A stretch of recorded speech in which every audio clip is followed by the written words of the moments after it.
दोस्तों, भारत के दो सबसे बड़े रियल एस्टेट मार्केट्स यानी दिल्ली एनसीआर और मुंबई में इन दिनों एक अजीब सा ट्रेंड देखने को मिल रहा है। एक तरफ जहां घर खरीदार बाजार से दूरी बना रहे हैं, दूसरी तरफ बिल्डर्स भी अब नए प्रोजेक्ट्स लॉन्च करने से कतरा रहे हैं। हाउसिंग.com और इंडियन स्कूल ऑफ बिजनेस के एक ताजा हाउसिंग प्राइस इंडेक्स की रिपोर्ट के मुताबिक इस साल की जनवरी से मार्च 2025 में दोनों बड़े मार्केट्स में डिमांड और सप्लाई का समीकरण पूरी तरह से गड़बड़ा चुका है।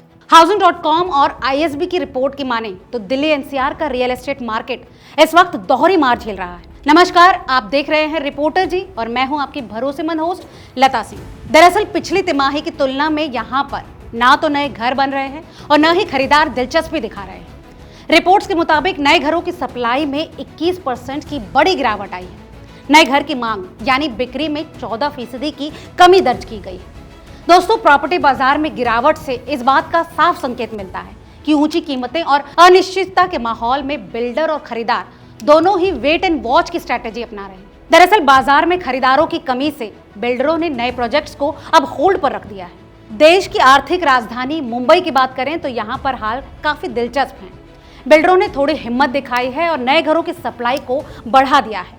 इसके बावजूद घर खरीदारों की बेतलखी कायम है। एचपीआई की रिपोर्ट के मुताबिक मुंबई में नए घरों की सप्लाई में 4% की बढ़ोतरी तो हुई है। रिपोर्ट की माने तो नए घरों की बिक्री में 9% की बड़ी गिरावट भी देखने को मिली है। दोस्तों, डिमांड और सेल्स के बीच इस इम्बैलेंस से ये तो साफ है कि मुंबई में घर उपलब्ध हैं, लेकिन आसमान छूती कीमतों के चलते आम खरीदार की पहुंच से बाहर होते जा रहे हैं। इसकी सप्लाई बढ़ने के बावजूद मांग में कमी यही इशारा करती है कि बाजार में कीमतें अपनी चरम सीमा पर पहुंच चुकी हैं। हाउसिंग.com और आईएसबी की रिपोर्ट के मुताबिक दिल्ली एनसीआर ने हाउसिंग प्राइस इंडेक्स में सबसे ज्यादा बढ़ोतरी की है। 2025 के अप्रैल से जून की तिमाही में एनसीआर का एचपीआई 186 अंक था। मार्च 2024 की तुलना में 42 पॉइंट्स की बढ़ोतरी की है। मुंबई में पहली तिमाही का एचपीआई 124 अंक था। पिछले 5 साल की तुलना में 5 पॉइंट की मामूली बढ़त हुई है।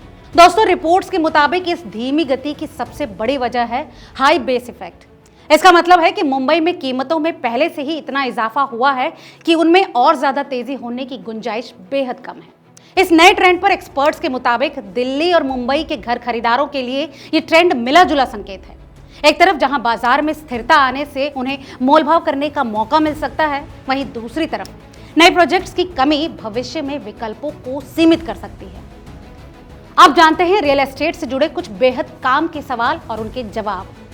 दोस्तों, सवाल, दिल्ली एनसीआर में डिमांड और सप्लाई दोनों क्यों घट रही हैं? तो इसका जवाब है ऊंची कीमतें और बाजार में अनिश्चितताओं के कारण खरीदार और बिल्डर दोनों का रुख सतर्क है। इससे मांग और सप्लाई में गिरावट आई है। दूसरा सवाल, मुंबई में सप्लाई बढ़ने के बावजूद डिमांड क्यों घट रही है? तो इसका जवाब है कि मुंबई में घरों की कीमत बहुत ज्यादा है। ये आम खरीदार के बजट से बाहर हो गए। ऐसे में नए घर की उपलब्धता के बावजूद लोग घर खरीद नहीं पा रहे हैं।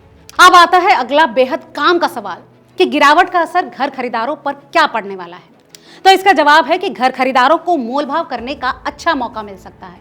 हालांकि नए प्रोजेक्ट्स की कमी के चलते भविष्य में ऑप्शन सीमित हो जाएंगे। दोस्तों, अब आता है अगला सवाल, क्या प्रॉपर्टी में निवेश का ये सही वक्त है? तो आपको बता दें कि मार्केट अभी स्टेबल हो रहा है। ऐसे में सोच समझकर और पूरी रिसर्च करने के बाद ही निवेश का फैसला लेना सही होगा।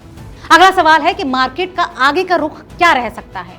तो आपको बता दें कि रिपोर्ट्स के मुताबिक आने वाली तिमाहियों में कीमतों में उछाल थम सकती है। बाजार में स्थिरता यानी स्टेबिलिटी आ सकती है, जो कि लॉन्ग टर्म में असली खरीदारों के लिए फायदेमंद होगी। तो दोस्तों, उम्मीद करते हैं कि आज का ये विश्लेषण आपके काम का होगा। अगर आपको ये रिपोर्ट पसंद आई हो तो इसे लाइक और दोस्तों के साथ शेयर करना ना भूलें। बहुत बहुत शुक्रिया।